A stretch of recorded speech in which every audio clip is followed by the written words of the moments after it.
Hello, reading room. Let's go ahead and get started. We are reading Black Looks, Race and Representation from Bell Hooks. We are on day number 11. I was going to look to see how much more we have this. Oh, we've got a lot left of this chapter. So it's a lot. Oh, wait, no. Nope, yep. Yep, a lot. So I don't even know if we're going to get through this today. Depends on how much commentary I get going with. And it's still a lot of pages. Let me see if I have more than less. Oh, yeah. No way. Yeah. Another day on this chapter, which is reconstructing Black masculinity. Yeah, I don't think we've gotten to the reconstructing part here. And so this last statement before we get into a quote says, in White Hero, Black Beast Paul Hock describes the way in which advanced capitalism altered representations of masculinity. The concept of masculinity is dependent at its very root on the concepts of sexual repression and private property. Ironically, it is sexual repression and economic scarcity that give masculinity its main significance as a symbol of economic status and sexual opportunity. The shrinkage of the concept of... Oh, I had to have read that because I highlighted all that.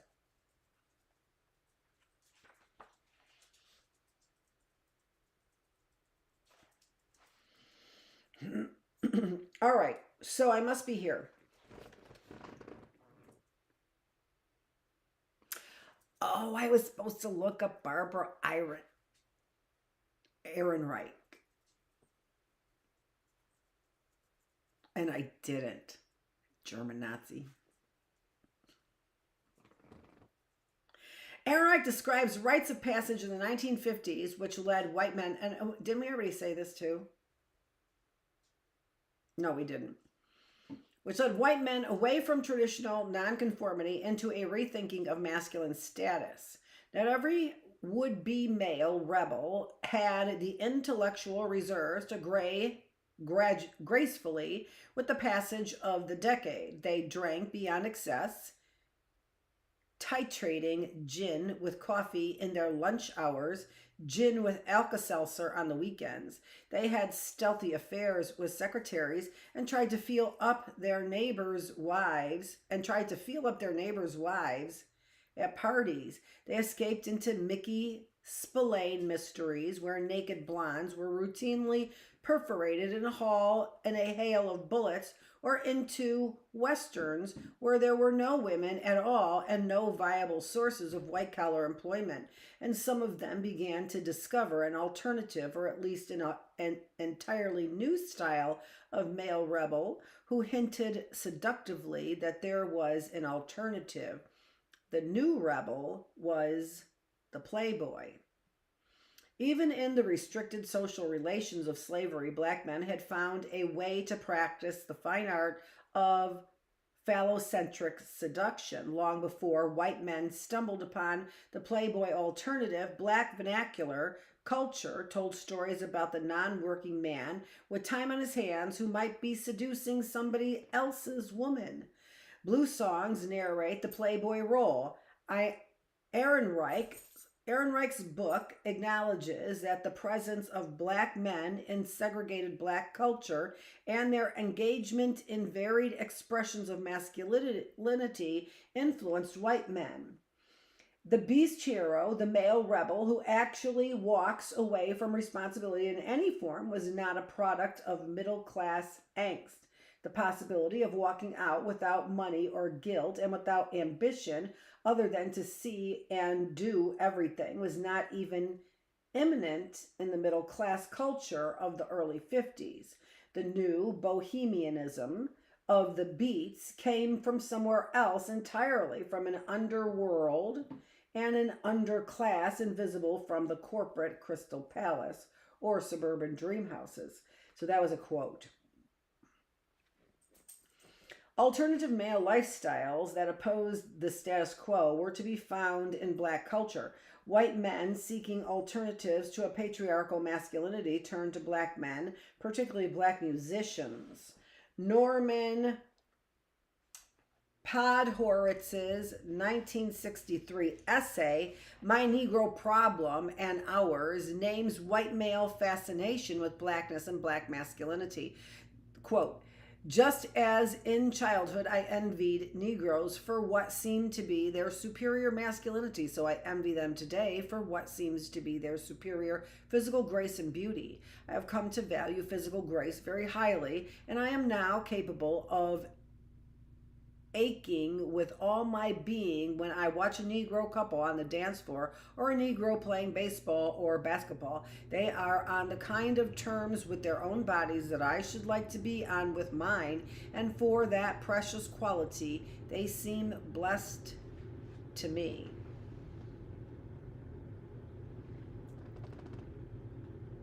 Well, interesting, right? Getting different paradigm shifts. Or, more appropriately, epiphanies.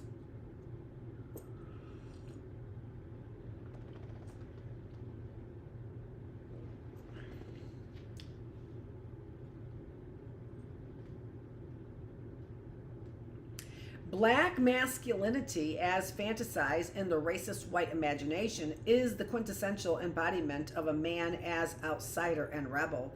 They were the ultimate traveling man, drifting from place to place, town to town, job to job. I mean, look at that, except for they had a goal, didn't they? I mean, they had to have a goal, otherwise they were just a bum, a tramp.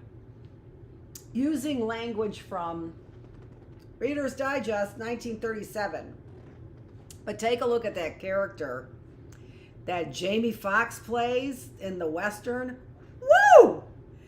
Now, if in your mind as a white male, that's what you were battling, lost.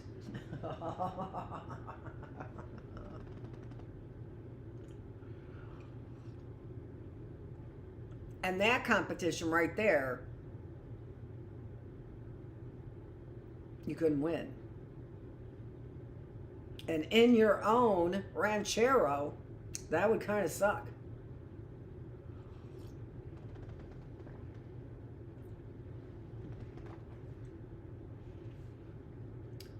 Within segregated black communities, the traveling black man was admired even as he was seen as an indictment of the failure of black men to achieve the patriarchal masculine ideal.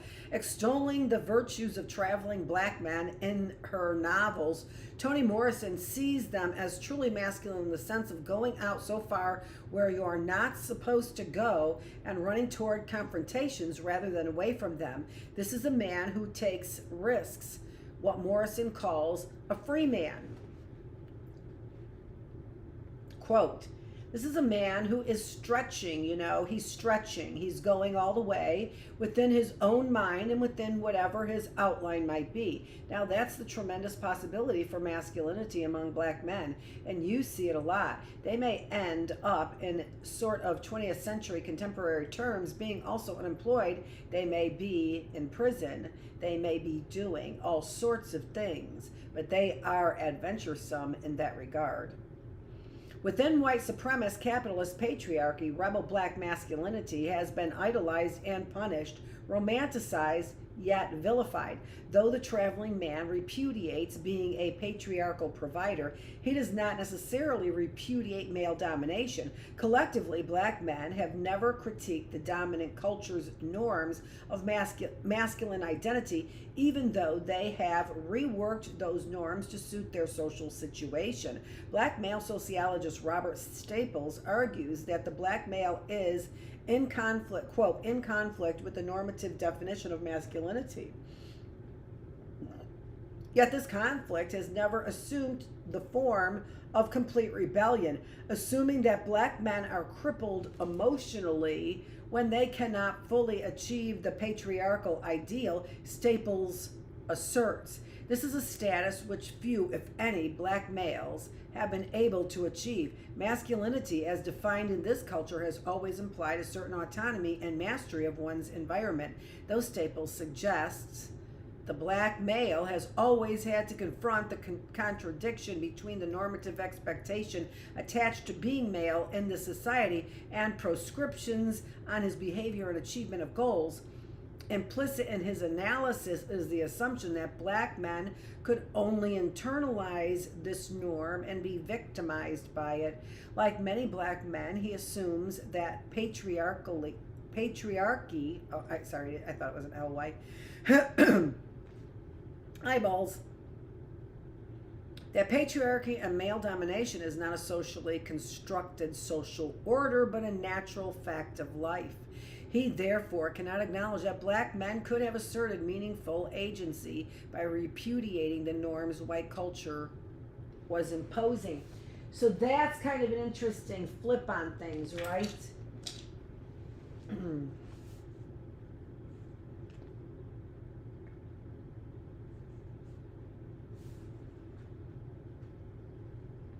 Implicit in his analysis is the assumption that black men could only internalize this norm by victimizing. Like many black men, he assumes that patriarchy and male domination is not. That's interesting.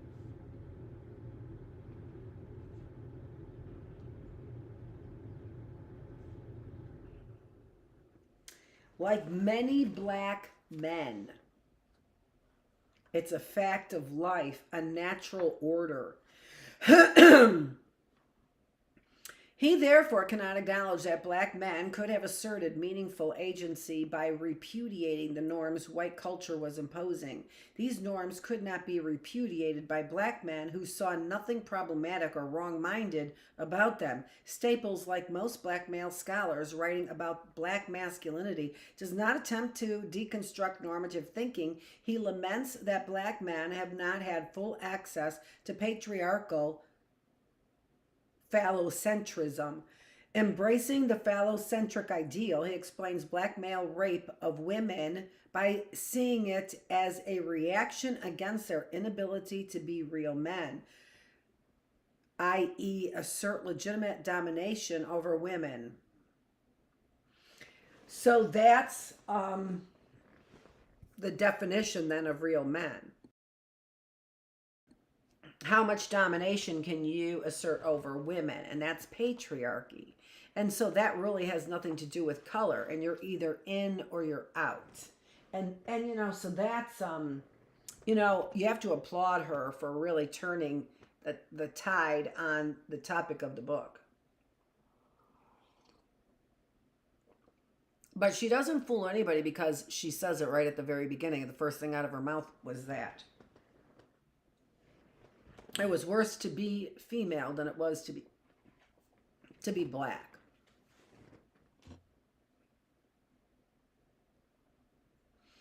He therefore cannot acknowledge that black men could have asserted meaningful agency. I already said that. These norms could not be repudiated by black men who saw nothing problematic or wrong-minded about them. Staples, like most black male scholars writing about black masculinity, does not attempt to deconstruct normative thinking. He laments that black men have not had full access to patriarchal... All right, I read this. Sorry.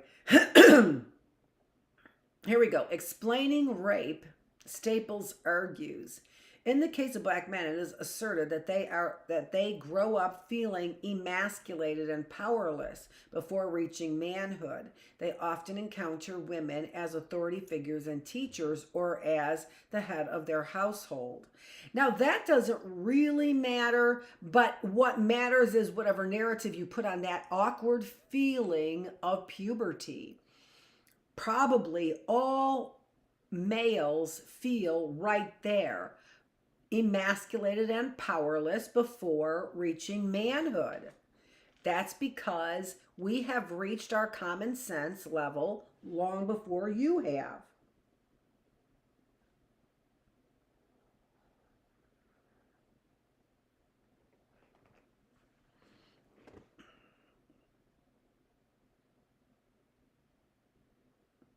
Hence, rape by black men should be viewed as both an aggressive and political act because it occurs in the context of radical discrimination which denies most black men a satisfying manhood. I think I skipped a sentence. These men, all right, they often encounter women with authority figures. These men consequently act out their feelings of powerlessness against black women in the form of sexual aggression. And see, to explain it on a page like this, and Staples does this in another quote. And that is to sort of say, hey, this is the normal course of action, even preceded by social, the sentence, right? The part is not socially constructed a social order, but a natural fact, and is not socially constructed social order, but a natural fact of life. In a process of life where you are emasculated and powerless before women. Well, you know, number one, es necesitas. Es necesitan.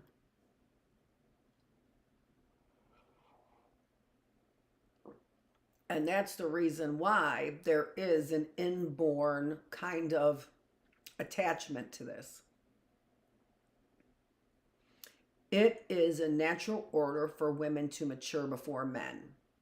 And if that's a natural order, then men are going to, in a patriarchal society that is socially constructed, they are going to feel emasculated. And really what they should be made to feel is that they are the student. And that would eliminate the sexualization of teachers. The emasculation is attached to, and powerlessness is attached in a white patriarchy to sex, which is what they were talking about earlier, right? And that was Barbara Ehrenreich.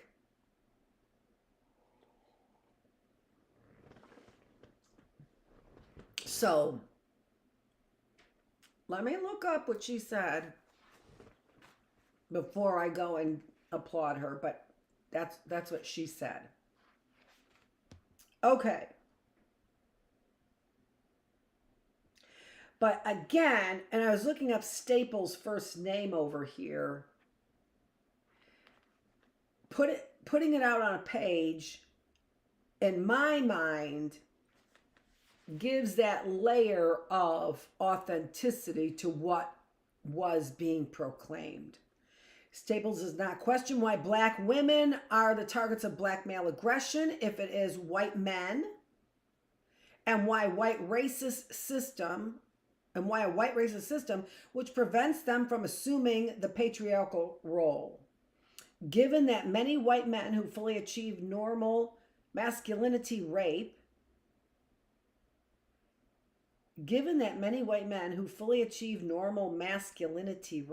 what the fuck does that mean? His implied argument that black men would not rape if they could be patriarchs seems ludicrous.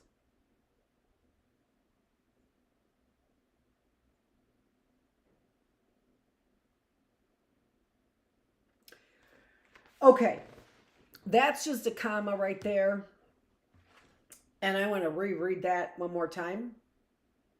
Given that many white men who fully achieve normal masculinity rape, his implied argument that black men would not rape if they could be patriarchs seems ludicrous, and his suggestion that they would not rape if they could achieve a satisfying manhood is pure fantasy.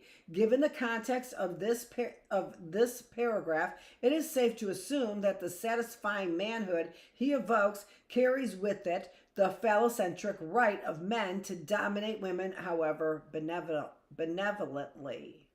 Ultimately, he is suggesting that if black men could legitimately dominate women more effectively, they would not need to coerce them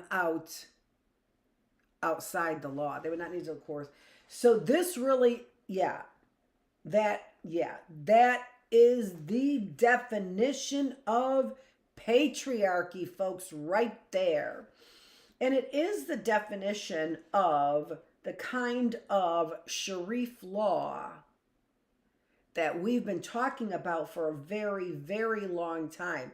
There you can see the mysteries. All I'm trying to do is get that Staples' first name.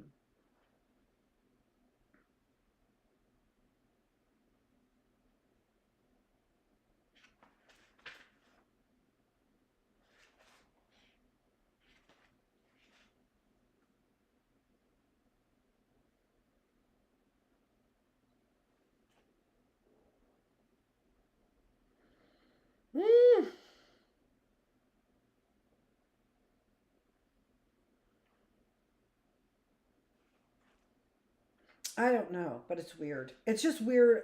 There's just so I want to find out because it's this. There's weird coinkydinks. Staples. The name keeps coming up because it is Clive Staples Lewis.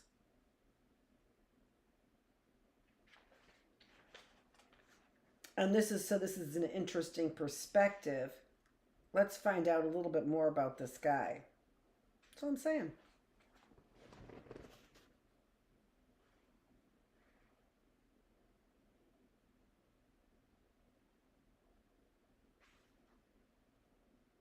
Ultimately, he is suggesting that black men could legitimately dominate women more effectively. They, of course, outside the law. Growing up in a black community where there were individual black men who critiqued normative masculinity, who repudiated patriarchy and its concomitant support of sexism.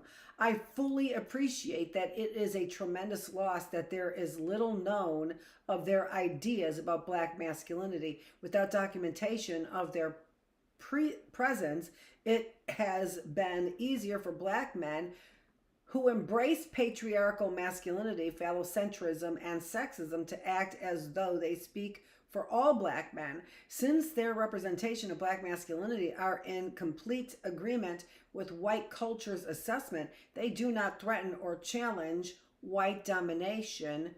They reinscribe it. So that was interesting there.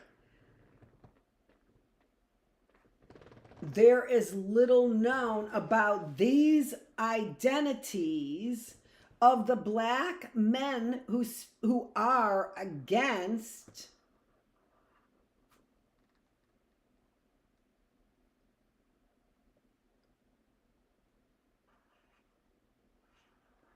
there are black men who critiqued normative masculinity, who repudiated patriarchy and its concomitant supports. Concomitant, it automatically comes along of sexism.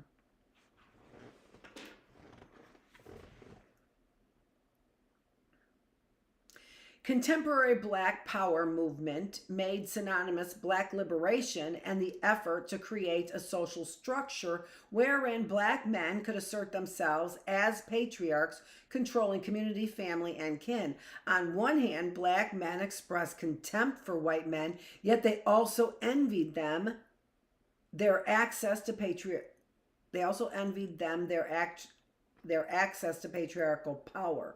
Using a phallocentric stick to beat white men, Amiri Baraka, asserted in his 1960s essay, American Sexual Reference, Black Male. Interestingly enough, that title is not capitalized. American Sexual Reference, Black Male. Here's the quote. Most American white men are trained to be fags. For this reason, it is no wonder that their faces are weak and blank, left without the hurt that reality makes any time.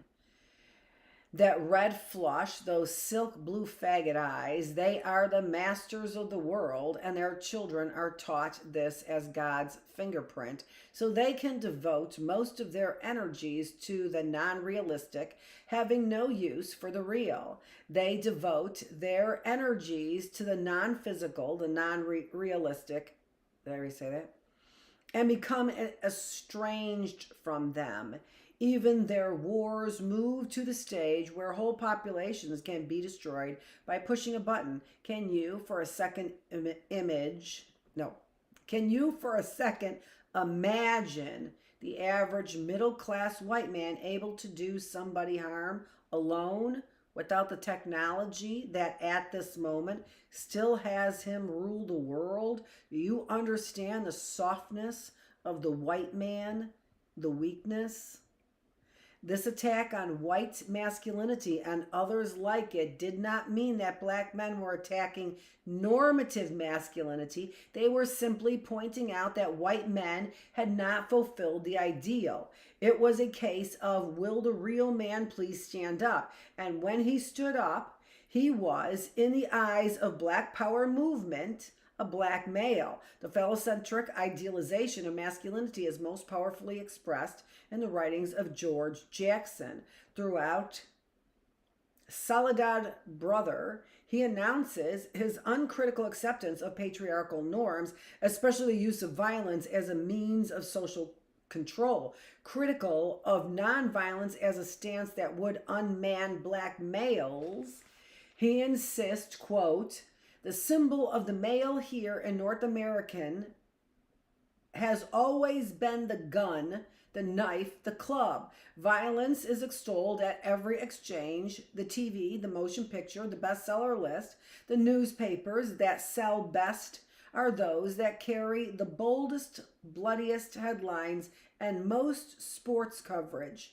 To die for king and country is to die a hero.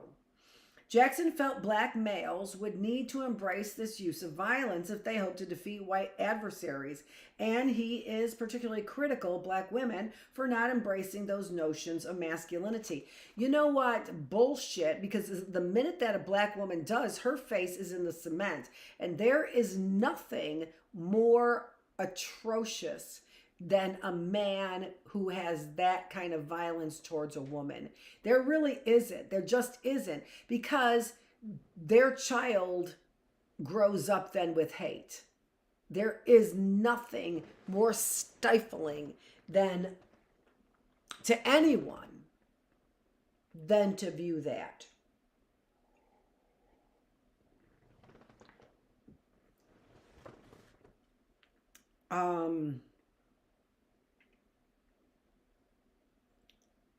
So, Jackson is particularly critical of black women for not embracing these notions of masculinity.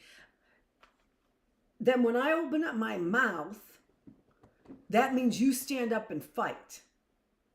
And I don't want that. Do you see?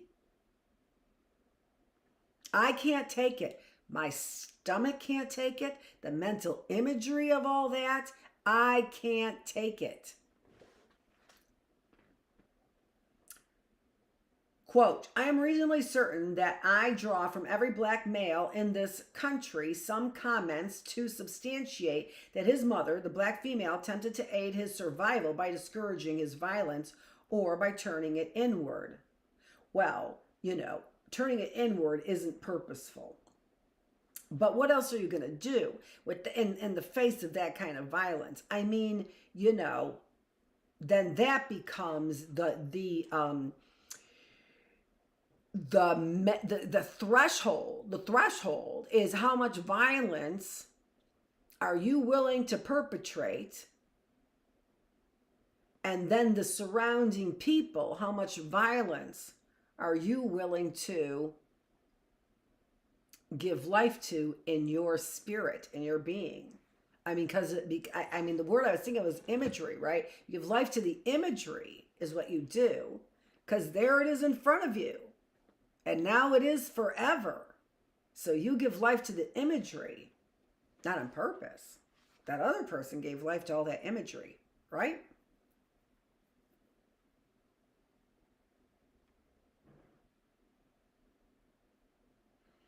The blacks of slave society USA have always been a matriarchal sub-society.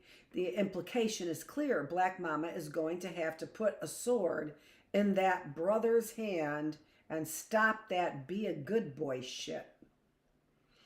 A frighteningly fierce misogyny informs Jackson's rage at black women, particularly his mother, even though he was compelled by black women activists and comrades to reconsider his position by gender, particularly by Angela Davis. His later work, Blood in My Eyes, continues to see black liberation as a male thing, to see revolution as a task for men. Now here's a quote by him again, but this is not to be dismissed. Even though he was compelled by black women activists and comrades to reconsider his position on gender, particularly Angela Davis. Angela Davis really had a very beginning, as they said, but she became a mom. It was no different than Anita Hill. It was no different than Anita Hill. Listen, I did my part, and I did it because that's what I felt I needed to do. And then shut the F up about the rest of it, because I'm still doing what I feel like I need to do. And it's not for myself. It's for my family. It's for the people around me. All people. Stop the criminal behavior. Reader's Digest. Holy shit, we're going to get to that. In our Bookless classroom. I got Reader's Digest starting with some 1937 before this. I can't remember which one it is. This one's October 1937. And we're going to start doing excerpts from Reader's Digest in our Bookless classroom. Always gathering new information. It's the new year. Okay. Here's his quote. Here's another quote from Jackson, which is from his later work, Blood in My Eyes. Let's listen to it.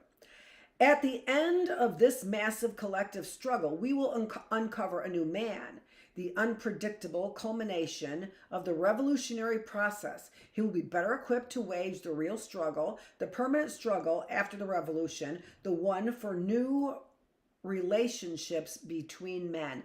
You know what? If I were to say, living here in this apartment complex, there are some black men who have achieved that wonderful status right there. And I would have to say that they have done it in a way that makes them independent of any fascist, white supremacist movement. Although the attitudes expressed by Baraka and Jackson appear dated, they have retained their ideological currency among black men through time. Black female critiques of black male phallocentrism and sexism have had little impact on black male consciousness. Michelle Wallace's Black Macho and the Myth of the Superwoman was the first major attempt by a black woman to speak from a feminist standpoint about black male sexism. Her analysis of black masculinity was based primarily on her experience in the urban northern cities, yet she wrote as if she were speaking comprehensively about collective black experience. Even so, her critique was daring and courageous. However, like other critics, she evoked a monolithic, homogeneous representation of black masculinity, discussing the way black male sexism took precedence over racial solidarity during Shirley Chisholm's presidential campaign, Wallace wrote, "The black political forces in existence at the time, in other words, the black male political forces, did not support her. In fact, they actively opposed her nomination. The black men in the street seemed either outraged that she dared to run or simply indifferent." This is her quote now still, or because Wallace wrote this. "Ever since then, it has really baffled me to hear black men say that black women have no time for feminism because being black comes first. For them, when it came to Shirley Chisholm, being black no longer came first at all. It turned out that what they really meant all along was that the black man came before the black woman." Chisholm documented in her autobiography that sexism stood in her way more than racism. There we have it again. Yet she also talks about the support she received from her father and her husband for her political work, commenting on the way individuals tried to denigrate this support by hinting that there was something wrong with her husband. Chisholm wrote, "Thoughtless people have suggested that my husband would have to be a weak man who enjoys having me dominate them. They are wrong on both counts." Though fiercely critical of sexism in general and black male sexism in particular, Chisholm acknowledged the support she had received from black men who were not advancing patriarchy. Any critique of black macho, we're not making advances. Any critique of black macho, of black male sexism that does not acknowledge the actions of black men who subvert and challenge the status quo cannot be an effective critical intervention. If feminist critiques ignore the efforts of individual black men to oppose sexism, our critiques seem to be self-serving, appear to be anti-male rather than anti-sexist. Absolute portraits that imply that all black men are irredeemably sexist, inherently supportive of male domination, make it appear that there was no way to change this, no alternative, no other way to be. You know, there is something to be said for that right there.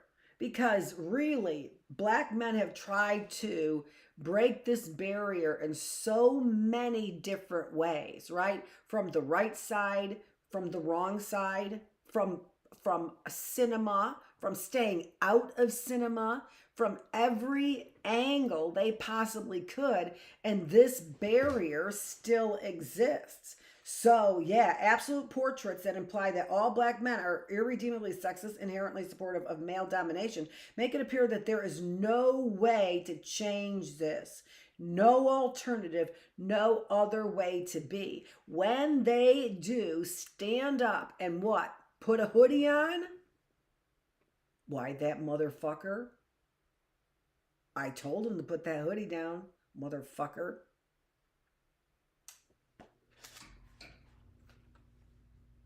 When attention is focused on those black men who oppose sexism, who are disloyal to patriarchy, even if they are exceptions, the possibility for change, for resistance is affirmed. Those are, yeah, you know what? The possibility to live on and not be humiliated, whereby your family can't return. Uh-oh. Uh-oh. Those representation of black gender relationships that perpetually pit black women and men against one another deny the complexity of our experiences and intensify mutually destructive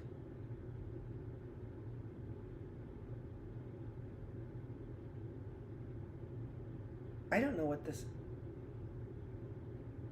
word is.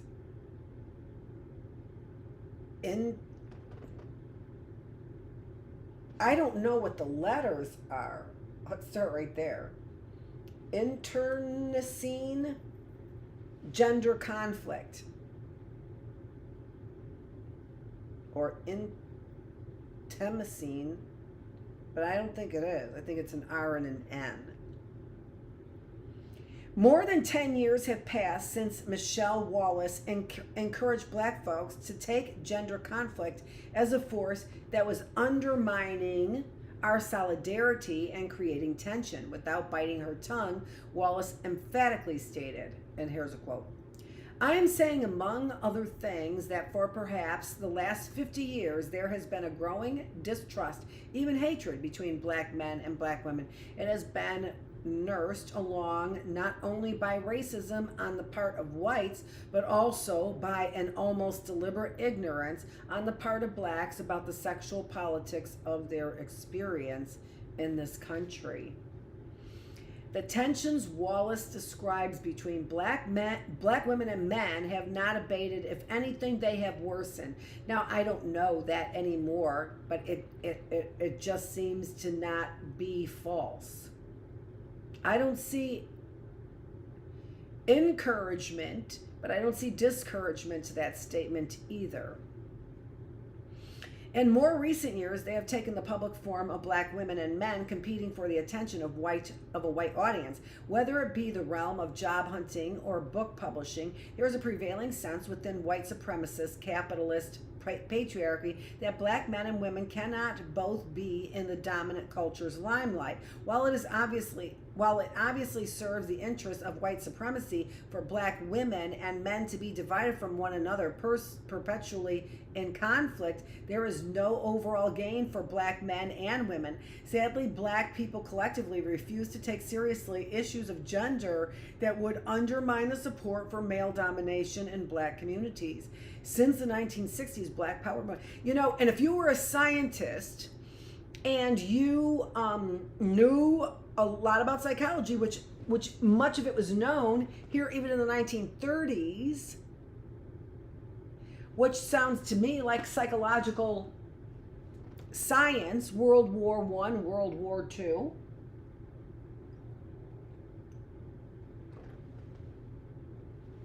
Then what? You would perpetuate that division. And you would know it's a scientific work that is success in getting people to buy in. Let's just say that World War II, America lost, let's say. Or maybe World War I. And then that's the reason for World War II. Let's just say that, right? But what they had to do, the enemy had to do, is get us to think more like a communist system, right? Well,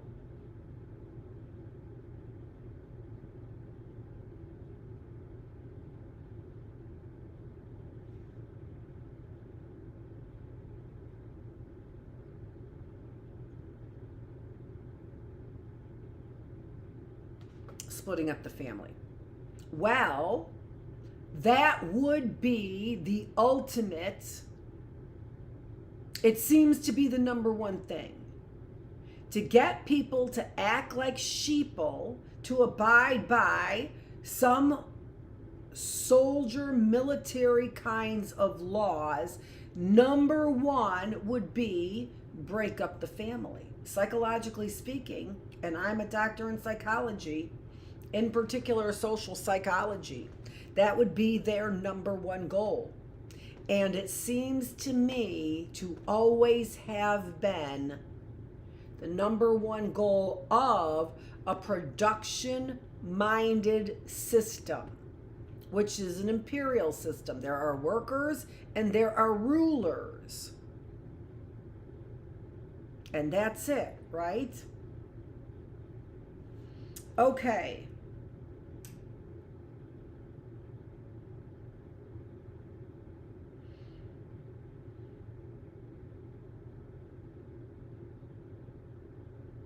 Since the 1960s, Black Power movement had worked overtime to let sisters know that they should assume a subordinate role to lay the groundwork for an emergent Black patriarchy that would elevate the status of Black males. Women's liberation movement has been seen as a threat. Now,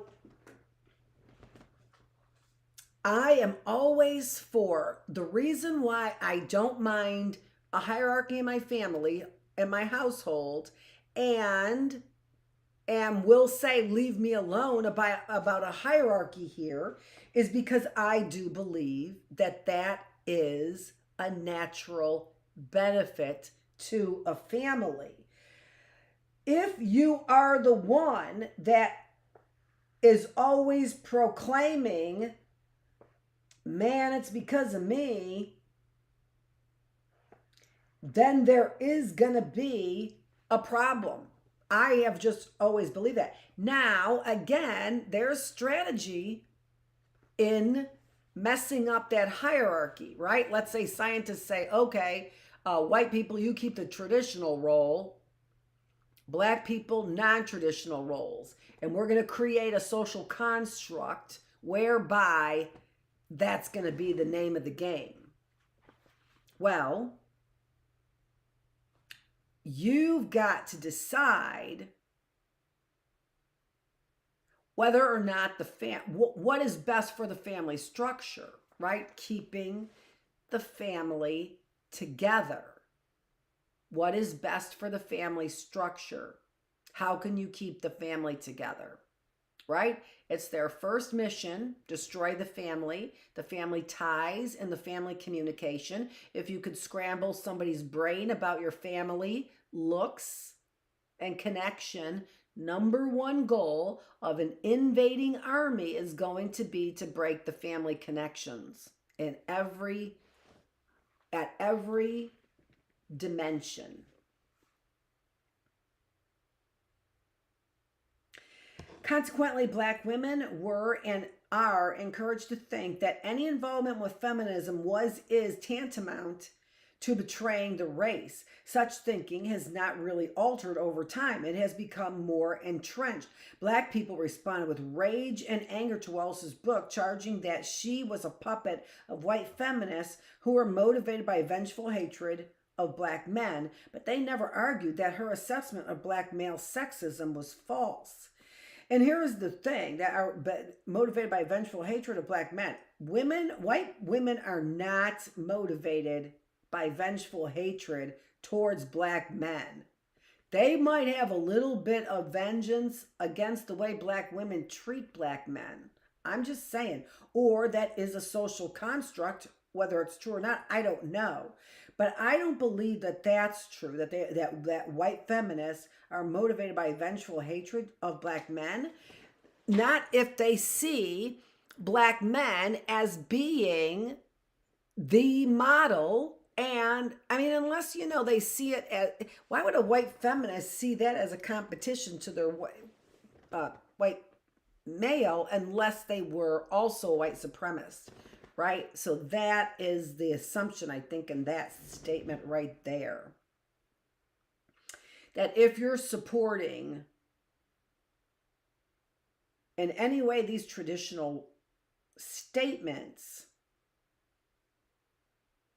I think she says it here, as long as black people foolishly cling to the rather politically naive and dangerous assumption that it is the interest of black liberation to support sexism and male domination, all our efforts to decolonize our minds and transform society will fail. Perhaps black folks cling to the fantasy that phallocentrism and patriarchy will provide a way out of the havoc and wreckage wreaked by racist, genocidal assault, because it is an analysis of our current political situation, and continues to be, by the way, that 45 years later, that places a large measure of the blame on the black community, the black family, and most specifically black women. This way, so that really was a little bit older way of thinking, a little bit older than where we are now. This way of thinking means that black people do not have to envision creative strategies for confronting and resisting white supremacy and internalized racism. Tragically, that's it. There's that word again. It's internecine gender, gender conflict between, I'm not saying that right. I know I'm not, but I don't know why. I don't know what's wrong. Gender conflict between black women and black men strengthened white supremacist capitalist patriarchy. Politically behind the times where gender is concerned, many black people lack the skills to function in a charged and changing world. They remain unable to grapple with a contemporary reality where male domination is consistently challenged and under siege. Primarily, it is white male advocates of feminist politics who do this scholarly work that shows the crippling impact of contemporary patriarchy on men, particularly those groups of men who do not receive maximum benefit from this system. Writing about the way patriarchal masculinity undermines the ability of males to construct self and identity with their well-being in mind, creating a life-threatening masculinist sensibility, these works rarely discuss black men. So the ability of males to construct self-identity with their well-being in mind rarely consider that question for black men. That's interesting, isn't it? Where are we? We're at 50 minutes. So I think I'm going to, let me see how much more I have left. Yeah, we'll likely finish it tomorrow. So let me make a little mark where we're at. And this is Dr. Annette Feravich. We are here on Wednesday, January 7th. It is day 295. Is she going to say it? It's hump day. Thanks so much for joining me. We are here 3 days on, so we have one more day for our 3 days on. That's usually when I mention it's hump day, because this is a great way to really produce your very best work. And everyone benefits from producing your very best work. And oh, by the way, people then are at least a little bit more or a little bit less hasty about just hopping in the sack and having kids because they're drunk. The hell did that come from? You know what I mean. I'm saying we are producers naturally. Get off my effing back. That's what I mean. Stop with your scientific atheist nonsense, your computers in your head, and the antenna coming out your fucking nose. Then I would recognize you. Dr. Annette Feravich, it is day number 11 for Black Looks. We're taking, this is taking a long time, isn't it? Look at this thin little book. That's pretty thin. And yeah, we can't devour a chapter a day. That's for doggone sure. But we're close. We're getting closer anyway. Look at that. We're just over halfway. We're not even 2/3 of the way through. Yeah. No, I don't think so. By the end of this chapter, we might be 2/3 of the way through. Dr. Annette Feravich, thanks so much for joining me. I will see you tomorrow, where we are always, even behind the scenes, working to make your mind, your body, and your spirit healthier. Thanks for joining me.